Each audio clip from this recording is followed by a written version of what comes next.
December 7th, 1941, a date which will live in infamy. The United States of America was suddenly and deliberately attacked by naval and air forces of the Empire of Japan. Those, of course, the immortal words of President Franklin Delano Roosevelt declaring war on Japan. This, as America prepares to mark 75 years this week, December 7th, since that attack on Pearl Harbor. You know, the attack killed 2,500 of our servicemen and women, injured 1,000. And as the ranks of those who were there that day fought so bravely as they fade away into history, there are lessons that we can remember and learn for the threats we face today. Let's bring in the author of the new book, Countdown to Pearl Harbor, the 12 Days to the Attack. Joining us now is Steve Twomey, who's a Pulitzer Prize-winning reporter. Steve, to me, very good to meet you and see you today. Thank you. First, you talk about 12 days. I mean, there were warnings. There were thoughts that the Japanese would attack somewhere. What was missed?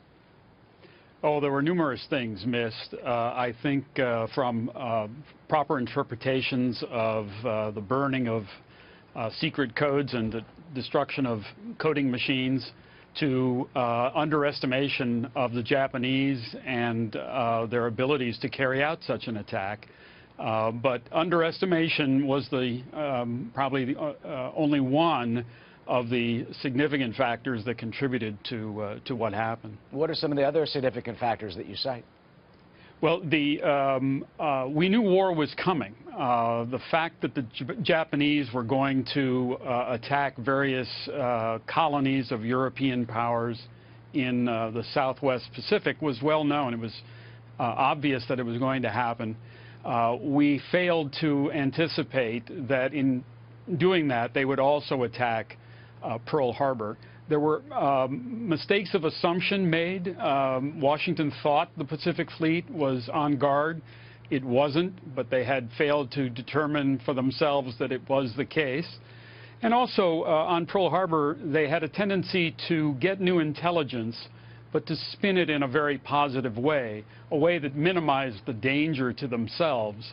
And in the end, I think that proved fatal. We've had some of those same allegations dealing with military intelligence, you know, now in the Middle East and elsewhere. And there were, of course, those conspiracy theories about FDR, that all our assets were in one place. But he thought that the Japanese potentially would have attacked, what, Guam or maybe the Philippines. As you said, thinking an attack was coming, but no one would believe that it would have been directly on Pearl Harbor. Well, it's remarkable looking back, reading the newspapers of that era, how widespread the belief was, or the knowledge was, that war was just around the corner.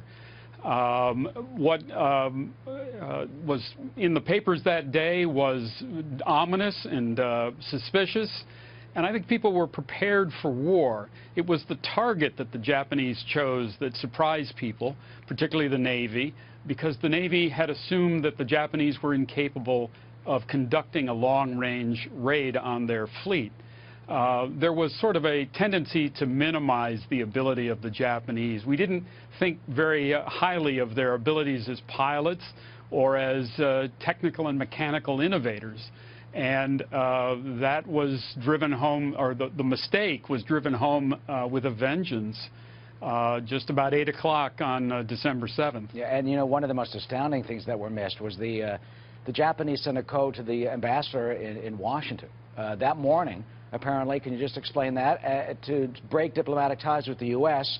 We intercepted that, but the telegram to go back to Hawaii to tell them at Pearl Harbor, it wasn't sent top priority, and it was sent, what, by Western Union or commercial telegraph? That's right.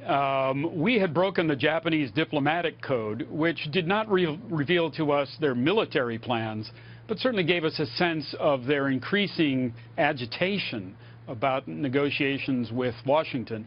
And on the night of December 6th, we began intercepting parts of a message they hoped would be delivered to the American government the next morning that they considered a declaration of war, but if you read it now, it doesn't really ever say that.